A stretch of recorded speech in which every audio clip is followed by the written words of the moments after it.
નમસ્કાર વિદ્યાર્થી મિત્રો, એકમ કસોટીની તૈયારી એનો ગઈકાલે તમને એક વિડીયો શેર કર્યો હતો.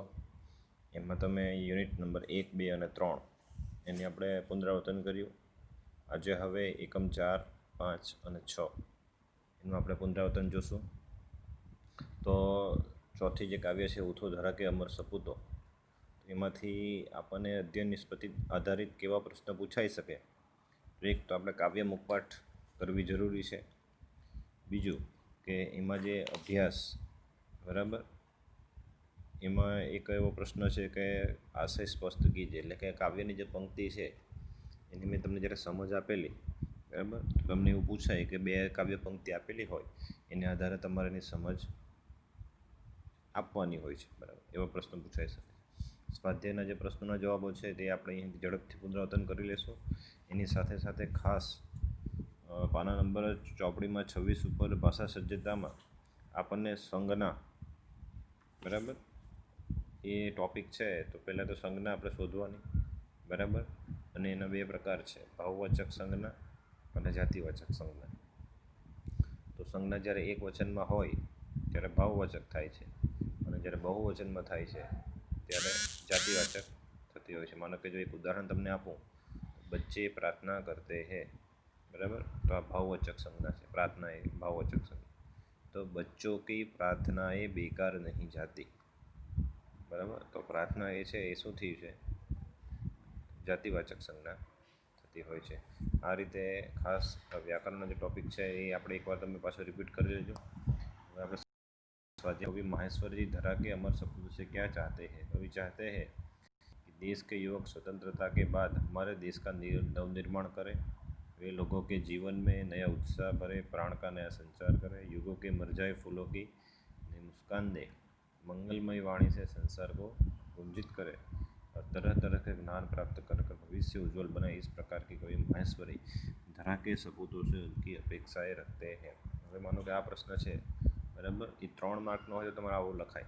માનો કે એનાથી ઓછો હોય તો એ પ્રમાણે આપણે માર્ક્સને આધારિત પ્રશ્નોના જવાબ લખવા બરાબર. એવી રીતના આખા બીજા બધા પ્રશ્નો આપણે જ્યારે યુનિટ ચાલ્યો છે ત્યારે એની ચર્ચા કરી જ છે. હવે માનો કે આમાં કાવ્ય આધારિત પ્રશ્ન પૂછાય. આવો તમને પ્રશ્ન પૂછાય છે કે ફકરા પરથી સવાલ જવાબ લખો. તેમ તમને કાવ્ય આપેલી છે બરાબર, ઉપર એક કાવ્ય આપેલી હોય અને નીચે પ્રશ્ન પૂછ્યા હોય, તો એ કાવ્ય વાંચીને પ્રશ્નોના જવાબ આપવાના હોય છે. માનો કે એનું એક ઉદાહરણ આપણે જોઈ લઈએ તો हिमालय हमें क्या संदेश देता है. तो हिमालय हमें अपने निश्चित मार्ग पर अडग रहे, यदि हम अपने प्राण अपने पथ पर टिक रहेंगे तो हमारी सभी इच्छाएं पूरी हो जाएंगी, यहाँ तक कि असंभव को भी संभव कर सकेंगे बराबर. આ રીતે એના પ્રશ્નોનો જવાબ આપ્યો હોય છે. બીજો એક પ્રશ્ન પૂછાતો હોય છે તમને કે नीचे चित्रों के आधार पर कविता लिखे जिसमें निम्नलिखित शब्दों का प्रयोग है. चित्र આપ્યું છે, બીજા તમને શબ્દો આપ્યા છે બરાબર, ફૂલ, તિતલી, બાદલ, વૃક્ષ, બારિશ બરાબર. એ રીતના આપણે કાવ્ય પૂર્ણ કરવાની હોય છે. એટલે આમાં મતલબ હવેના જે બધા તમે જેમ જેમ આગળના ધોરણોમાં અભ્યાસ કરતા જશો એમાં આપણે વિચાર શક્તિ ખીલવીએ બરાબર. આપણે નવા નવા વિચારો સ્ફુરે, આપણે કંઈક નવું નિર્માણ કરીએ બરાબર. માનો કે તમે કાવ્ય લખી શકો, નવી વાર્તા લખી શકો, એવું આપણી અંદર રહેલી સ્કિલ બહાર આવે એવો અભ્યાસક્રમ છે બરાબર. તો એ આધારિત છે, તો આપણે એનો પ્રયત્ન કરવો, જેવું આવડે તેવા વાક્ય બનાવવા અને એને લખવાનો પ્રયાસ કરવો બરાબર. એટલે આ રીતે ચોથા પાઠનું થયું. ત્યારબાદ 5મા પાઠ છે સવાલ બાલમન કે જવાબ ડૉક્ટર અબ્દુલ કલામ કે. તો એ પાઠમાં પણ આપણે જ્યારે યુનિટ ચલાવેલો હતો ત્યારે બધી ચર્ચાઓ કરી છે. એની સાથે સાથે આ જે યુનિટમાંથી શું પૂછાઈ શકે આપણને, તો એમાં એક તો આપણે ભાષા સજ્જતા જોવાની પાના નંબર 33 ઉપર આપણને આપવામાં આવી છે બરાબર, કે સર્વનામ. હવે સર્વનામના પ્રકારને આપણે બધું 7મા ધોરણમાં શીખી ગયા છે.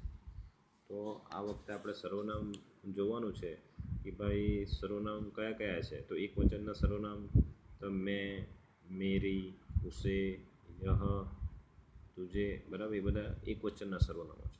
જ્યારે બહુવચનના સર્વનામો કેવા છે, હમ, હમારી, ઉન્હેं, યે, ઓર, તુમ્हें, ઉનકે, એ બધા બહુવચનના રૂપો છે. બરાબર. તો આપણને વાક્યમાં માનો કે એવા 2-3 વાક્ય પૂછ્યા હોય કે ભાઈ મારી સર્વનામ થતું તો હમ પાઠશાલાએ જાએંગે, તો આમાં હમ છે એ શું છે? સર્વનામ છે. બરાબર. યહ મેરી કિતાબ હૈ, તો યહ છે એ શું છે? સર્વનામ છે. બરાબર. એ રીતે આપણે શોધવાનું છે. ફરી પાછા એકવાર તમે રિફર કરી લેજો. અભ્યાસના જે પ્રશ્નો છે, બરાબર, એમાં તમારે એવો એક કે અનુલેખન છે. બરાબર. પછી બીજું તમને એક વિચારીને પ્રશ્ન પૂછાયેલો હતો કે જો अनुमान लगाओ कि तुम 2020 में हो, अपने आसपास क्या देख रहे हो, अपने વિચાર પ્રસ્તુત કીજીએ. એટલે અત્યારે આપણે 2020માં છે. આ પુસ્તકનું નિર્માણ 2-3 વર્ષ 4 વર્ષ પહેલાં થયું હતું, એટલે કલ્પના કરાવેલી હતી. હવે આપણે એવી કલ્પના કરવાની, માનો કે 2025માં આપણી આજુબાજુનું વિશ્વ કેવું હશે. બરાબર. આપણા મોબાઈલો કેવા હશે, રસ્તાઓ કેવા હશે, ઘરો કેવા હશે. તમે બધા જાણો છો કે દર 5-10 વર્ષમાં બહુ મોટો બદલાવ આવે છે. પહેલાંના સમયમાં આવા સ્માર્ટફોન કોઈ પાસે હતા નહીં. બરાબર. આજના નાના છોકરાને પણ સ્માર્ટફોન વાપરતા આવડતા હોય છે. એટલે દિવસે ને દિવસે ટેકનોલોજી બદલાતી હોય છે. એના વિશે આપણા વિચારો વ્યક્ત કરવાના છે. બરાબર. હવે આવે છે સ્વાધ્યાયના પ્રશ્નોત્તર. તો પઢે હુએ સે દેખા હુआ ज़्यादा याद रह जाता है क्यों? देखे हुए दृश्य का चित्र मस्तिष्क में ज़्यादा अंकित हो जाता है. पढ़ने से केवल मन में काल्पनिक चित्र बनता है. कल्पना में वह सच्चाई नहीं देखा हुआ देर तक याद रह जाता. બરાબર. એટલે આ રીતે કરવાનું છે. ખાસ એમાં બીજું છે મુહાવરેના અર્થ આપો. જી તોડ મહેનત કરના, તો બહુ મહેનત કરના. આગળ આપણે શીખવી ગયા છે કે મુહાવરેના અર્થ આપી વાક્ય પ્રયોગ કરવાનો હોય ત્યારે આપણને મુહાવરો અંદર પેપરમાં આપ્યો હોય છે. આપણે એનો અર્થ આપવાનો છે. જો જી તોડ મહેનત કરના એ મુહાવરો છે, તો પછી એનો અર્થ આપ્યો છે બહુત મહેનત કરના. બરાબર. એનો અર્થ થયો છે. હવે જ્યારે આપણે વાક્ય પ્રયોગ કરશું ત્યારે જે મુહાવરો છે એનો આપણે વાક્યમાં પ્રયોગ કરવાનો છે. તો યહ ધંધા જમાને કે લીએ પિતાજીને જી તોડ મહેનત કી. બરાબર. આ રીતે કરવાનું છે. બીજું 1 થી 3ની તૈયારી કરાવી, તેમાં પણ આપણે એક જોઈ લીધું કે મુદ્દા આધારિત વાર્તા લખવાની. ઢાંચે પે કહાની લેખન કી જેવો પ્રશ્ન આપણે પૂછાય છે. તો આપણે જે મુદ્દા આપ્યા છે એની સમજ તમને આપી જ છે. એક મુદ્દાનું એક વાક્ય બનાવીએ ને તો પણ આપણે 8-10 લાઇનની વાર્તા બનતી હોય છે. એનું તમે શીર્ષક આપો. બરાબર. અને એની શીખ એટલે બોધ આપો. બરાબર. તો એના પરથી આખી વાર્તા છે. અહીંયા આપણે જે વાર્તા છે આખી આપી છે, તમને સ્ક્રીન ઉપર દેખાય છે. બરાબર.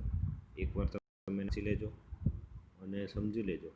હવે વાર્તા લેખનમાં કેવું હોય છે કે કોઈ દિવસ આપણે જે તૈયારી કરાવીએ એ જ વાર્તા આવે એવું બનતું નથી. ગમે તે વાર્તા આવડે પણ આપણે એના મુદ્દા આધારિત જો આપણે વાક્યો લખીએ તો આપણે સારામાં સારા માર્ક્સ આવી શકતા હોય છે. બરાબર. તો આ રીતે આ વાર્તા છે. જો ઉપર અવિચારિકા પરિણામ એનું શીર્ષક આપેલું છે, નીચે શીખ આપી છે. બિના સોચે સમજે કોઈ કામ કરને સે પછતાના પડતા है. બરાબર. નેવલાવાળી વાર્તા છે. છોટા બચ્ચા, નેવલા ઓર સ્ત્રી. બરાબર. એ રીતના આની તૈયારી કરવાની. એટલે તમને વાર્તા લેખનનો પ્રશ્ન આ એકમ કસોટીમાં પૂછાશે જ, એટલે ખાસ એ કરવાનું. બીજું છે માતૃભાષામાં અનુવાદ કીજીએ. તો જ્યારે આપણે યુનિટ ચલાવ્યો છે તો એક વાક્યનું તમને ભાષાંતર કરી, માતૃભાષા એટલે કઈ ભાષા? આપણી ગુજરાતી ભાષા. બરાબર. હિન્દી આપણી રાષ્ટ્રભાષા છે. તો આપણે માતૃભાષામાં અનુવાદ કરવાનો છે. બરાબર. તો એ રીતના કરવાનું. જો અહીંયા જે ફકરો આપ્યો છે એનું તમને અહીંયા નીચે ગુજરાતી કરેલું છે. બરાબર. એટલે આપણે દરેક વિદ્યાર્થીએ ખાસ હિન્દી પરથી ગુજરાતીનું ભાષાંતર કરવાની કૌશલ્ય એ હસ્તગત કરવું જોઈએ. બરાબર. એટલે આ રીતે 5મા પાઠમાંથી પૂછાશે. હવે આવે છે આપણો છેલ્લો પાઠ એકમ કસોટીના ભરત. બરાબર.